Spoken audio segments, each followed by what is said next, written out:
9-year-old Piya Chaudhary died on the 16th of November, 2 years after her teacher brutally slapped her.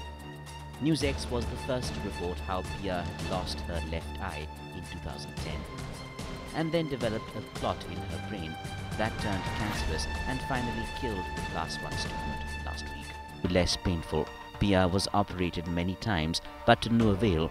The blow affected her right eye as well, forcing her to stay indoors, unable to study.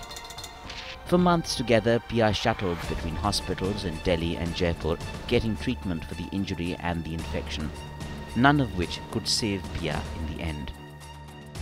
Teacher Pratibha Singh, who slapped Piya, was arrested for a brief while in 2010. Cases were filed for causing hurt and wrongful restraint. But after a brief while, Pratibha Singh was given bail.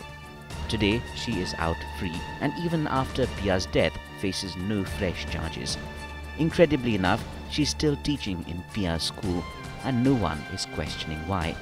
No parent is asking if Pratibha Singh is fit to teach at all. Piya studied is owned by this woman, BJP politician Santosh Ehlawat, widely described as an educator.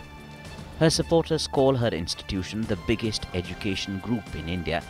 Ehlawat was also vice president of the state BJP and a frequent keynote speaker on women and children's issues. But her concern didn't extend to Piya, for whose injury she didn't even offer sympathies. All she has done with her clout is to see that her school isn't touched by the law.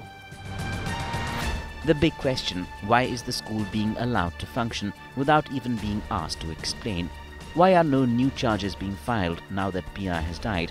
Why is the teacher out on bail? And worse, why is she being allowed to teach? Where is the justice in all this for Piya, and will we just watch justice being throttled?